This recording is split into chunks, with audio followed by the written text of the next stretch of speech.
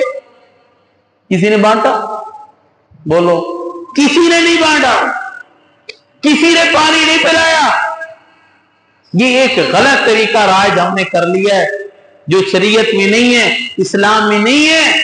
بہت سارے لوگ اس پہ لگے ہوئے ہیں, بس شربت کے شربت بنا کے خود بھی پی رہے ہیں, لوگوں کو بھی پلا رہے ہیں. یہ حضرت امام حسین 3 دن پیاسے رہے. بھائی پیاسے رہے تھے تو پیاسے رہو نا. اصل امتحان تو یہ ہے, اصل محبت تو یہ ہے, اصل عشق تو یہ ہے کہ خود بھی پیاسے رہو. اس پانی کی وجہ سے نا کئی لوگ روزہ بھی نہیں رکھتے. یہ پانی پیئیں گے, جی جوس پیئیں گے, بازار سے بڑا پانی تقسیم ہو رہا ہے, یہ پانی لاچ کے پیئیں گے, دودھ پیئیں گے, بڑی بڑی چیزیں مل جانی ہیں. حضرت امام حسین پیاسے رہے. اور اللہ کے بندو, یہ کوئی عشق ہے؟ عشق کا تقاضا کیا ہے؟ عشق کا تقاضا تو یہ پیاسے ہو. اس میں نبی کا طریقہ بھی زندہ ہو جائے گا اور عشق بھی پورا ہو جائے گا. روزہ بھی رکھ لیں گے, روزہ رکھیں گے, سنت پوری ہوگی, پیاسے رہیں گے, حضرت حسین رضی اللہ تعالیٰ عنہ کی ادا زندہ ہو جائے. دونوں کام پورے روزے کے ساتھ ہوں گے کہ نہیں؟ تیسری بات, بہت سارے لوگ جیسے محرم الحرام شروع ہوگا نا, شادیاں بند. بھائی کوئی شادی نہیں, کوئی خوشی نہیں محرم الحرام میں. بھائی کیوں؟ محرم میں شادی کیوں نہیں ہے؟ کس حدیث میں منع کیا گیا؟ قرآن کی کون سی آیت ہے جس میں اللہ تعالیٰ نے منع کیا کہ محرم میں شادی نہ کرو, محرم میں خوشی نہ کرو, محرم میں اپنے بچوں کی شادیاں نہ کرو, بچیوں کی شادیاں نہ کرو؟ کس حدیث میں منع کیا گیا؟ کس قرآن کی آیت میں منع کیا گیا؟ کس فقہ کی کتاب میں منع کیا گیا؟ کوئی ایسی بات نہیں ہے. یہ بھی ایک رافضیوں کا طریقہ رائج ہو گیا. ان ملنگوں نے, ان کھٹملوں نے ایک طریقہ رائج کر لیا. آج سنی بھی اس کو ماننے کے لیے تیار ہے. میرے بھائیوں, یہ حقیقت ہے جو میں آپ کو بتلا رہا ہوں. ہمارے بہت سارے دیندار لوگ وہی کام کرتے ہیں جو رافضی کر رہے ہیں. ہمارے اہل سنت والجماعت دیوبند والے, ان کو بھی میں نے دیکھا, وہ بھی انہیں کاموں میں لگے ہوں. میرے بھائیوں, یہ عقائد کم از کم اپنے ٹھیک رکھا کرے. عقائد. محرم الحرام میں کوئی شادی سے منع نہیں کیا گیا, شادی کر سکتے ہیں. حضور علیہ الصلوۃ والسلام نے خود شادی کی محرم الحرام میں. اگر شہادت کی بنا پر شادی نہ کی جائے تو پھر تو کوئی مہینہ ایسا نہیں ہے جس میں کسی صحابی کی شہادت نہ ہو. کوئی مہینہ ایسا نظر نہیں آئے گا. پیچھے ذوالحجہ کا مہینہ گزرا, 18 ذوالحجہ کی دن حضرت عثمان کی شہادت ہے, پھر ذوالحجہ کو بھی شادیاں نہ کریں. ذوالحجہ کے مہینے میں حضرت عثمان رضی اللہ تعالیٰ عنہ کی شہادت ہے, محرم حضرت عمر کی شہادت ہے, واقعہ کربلا ہے. کوئی مہینہ ایسا نہیں نظر آئے گا جس میں کوئی نہ کوئی صحابی رسول شہید نہ ہوا. اس بنا پہ تو پورا سال شادیاں نہیں ہوں گی. بات سمجھ آ رہی ہے؟ ایک واقعہ کربلا کو لے کر ہم شادی کو نہیں روک سکتے. شہادت کوئی غمی کا نام نہیں ہے, اس بات کو سمجھ لو. یہ ایک رافضیوں کا پڑھایا ہوا طریقہ ہے جو لوگوں کے دلوں میں بیٹھ کے کہ شہادت جو ہے یہ غمی کا طریقہ ہے, اس کے اوپر غم کرنا چاہیے. نہیں میرے بھائیوں, شہادت پہ غم نہیں ہونا چاہیے. شہادت تو ایک خوشی کا نام ہے, شہادت تو ایک وقار کا نام ہے, شہادت تو ایک عظمت کا نام ہے, شہادت تو ایک خوشی کا نام ہے, شہادت تو اللہ کی رضا کا نام ہے, شہادت تو ایک سعادت کا نام ہے, شہادت ایک عظیم اللہ کی طرف سے تحفہ ہے. اللہ کے نبی کریم صلی اللہ علیہ وسلم نے خود شہادت کی تمنا کی کہ نہیں؟ بولو ذرا زور سے, کی کہ نہیں کی؟ شہادت کی تمنا کی. حالانکہ اللہ نے آپ کو سب سے بڑا مقام دیا, آپ سے بڑا کسی کو مقام نہیں ملا. آپ امام الانبیاء ہیں, خاتم النبیین ہیں، سارے نبیوں کے سردار ہیں، سارے نبیوں کے دولہ ہیں، سارے نبیوں سے زیادہ مقام آپ کا ہے، سب سے بڑے آپ ہیں، پوری کائنات میں اللہ کے بعد آپ کا مقام ہے۔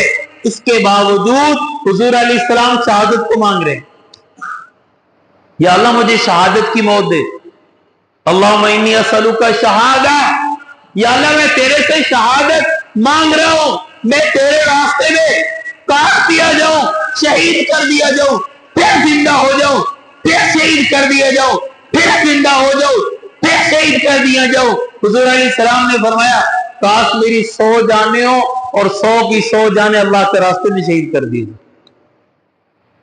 تو شہادت تو ایک مقام ہے، یہ کوئی رونے کا مقام نہیں ہے کہ اس پہ ماتم کیا جائے، اس پہ گریبانوں کو پھاڑا جائے، اس پہ نواب بازی کی جائے، اس پہ وویلا کیا جائے۔ میرے بھائیوں، شہادت تو ایک انعام ہے جو اللہ ہر ایک کو نہیں دیتا۔ صحابہ کرام اپنی ماں سے جا کے کہتے تھے اماں جی دعا کرنا میں اللہ کے راستے میں شہید ہو جاؤں۔ کئی واقعات ہیں، گھر سے نکل رہے ہیں جنگ کے لیے، غزوہ کے لیے، ماں سے کہہ رہے امی جی میرے لیے دعا کرنا کہ میں اللہ کے راستے میں کاٹ دیا جاؤں، شہید کر دیا جاؤں، اور دعا کر رہے ہیں اللہ سے بھی یا اللہ شہادت کی موت دینا، یا اللہ شہادت کا مقام دینا۔ تو یہ شہادت ایک انعام ہے، ایک مقام ہے، شہادت ایک سعادت ہے، یہ کوئی غمی کی بات ہے بولو نہیں۔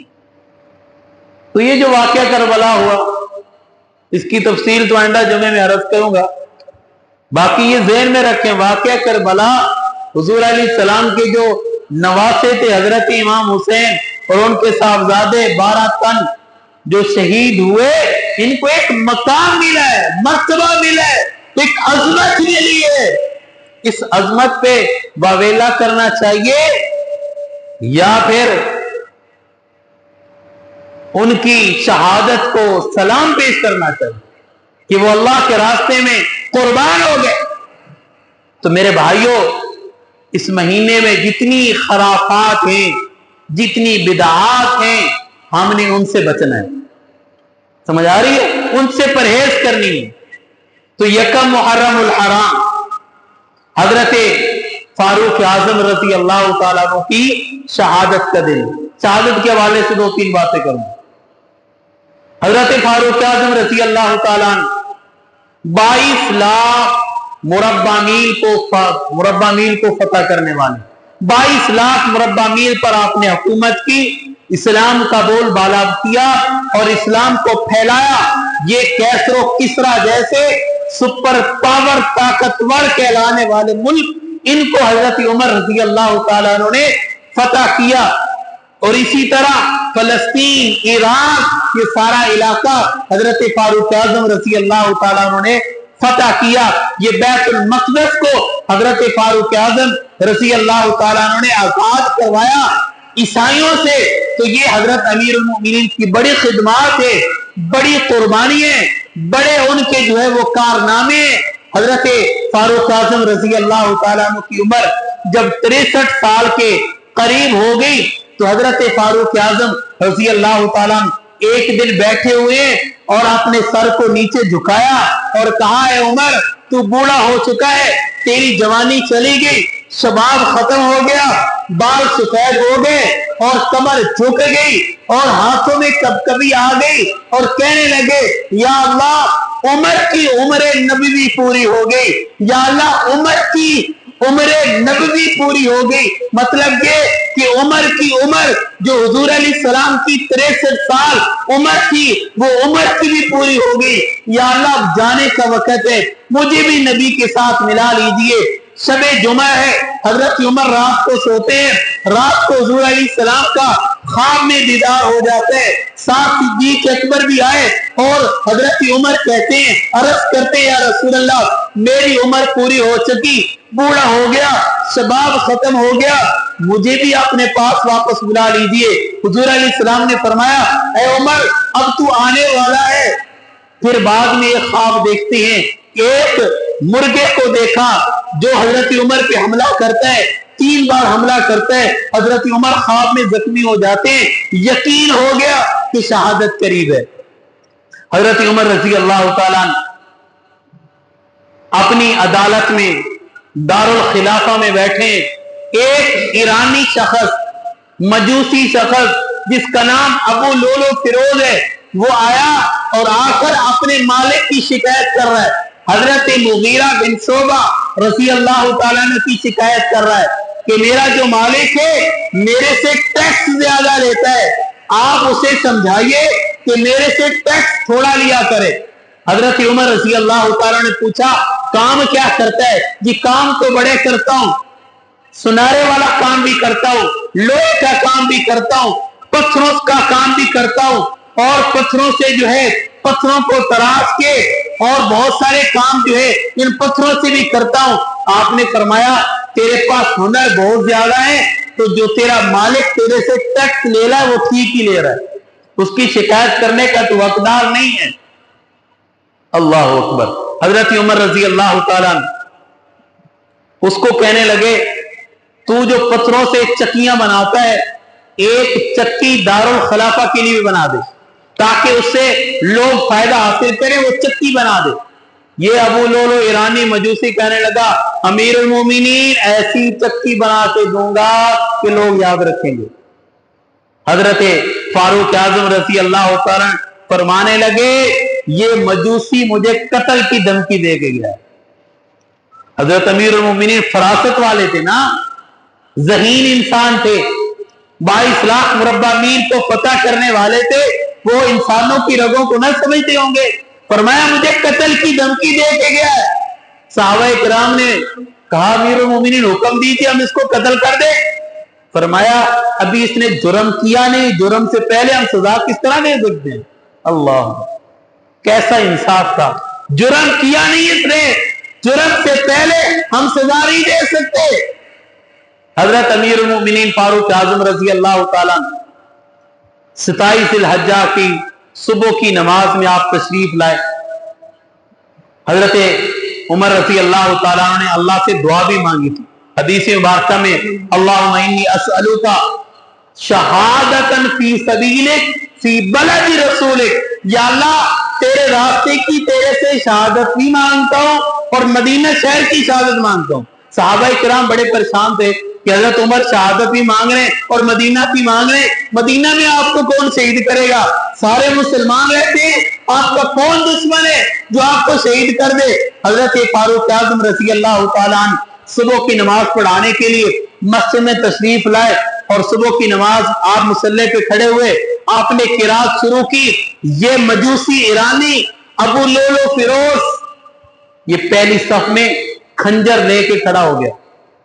اس وقت تو لائٹیں نہیں تھی، دیے جلتے تھے، اس سے کتنی کی روشنی ہوتی ہوگی، اندھیرا ہوتا تھا، مسجد بھری ہوئی ہے، صحابہ کرام موجود ہیں، صفیں بنی ہوئی ہیں۔ یہ ایرانی مجوسی حضرت عمر پہ حملہ کر دیتا ہے اسی خنجر سے جس پہ زہر لگا ہوا ہے، دونوں طرف بھاری ڈار ہے، 3 دفعہ حملہ کرتے ہیں۔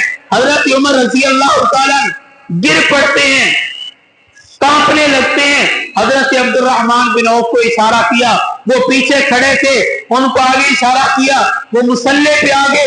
حضرت عبد الرحمن بن عوف نے نماز مکمل کی۔ حضرت عمر نیچے گرے پڑے، تڑپ رہے، کانپ رہے، لیکن صحابہ نے حضرت عمر کو نہیں اٹھایا، پہلے نماز کو بولو مکمل کیا، نماز کی اہمیت کی، نماز کو مکمل کیا۔ حضرت عبد الرحمن بن عوف نے نماز پڑھائی۔ یہ جو ایرانی مجوسی ابو لولو فیروز تھا، یہ صفے چیرتا ہوا پیچھے جا رہا ہے اور صحابہ کرام پہ حملے کرتا جا رہا ہے۔ 17 صفے اس نے پار کر لی ہیں، 17 صفوں سے گزر چکا ہے۔ ادھر سلام پھیرا، جب 17 صفوں سے کراس کر رہا تھا، اینڈ والے جو صحابی تھے ان کے پاس چادر تھی، انہوں نے دیکھا کہ یہ جو شخص جا رہا ہے اس کے ہاتھ میں خنجر ہے، اس نے اپنی چادر جو ہے ابو لولو فیروز کے اوپر دے دی، یوں اس کو پکڑ لی۔ یہ ایرانی مجوسی ابو لولو فیروز جب اس نے دیکھا نا میں پکڑا گیا ہوں،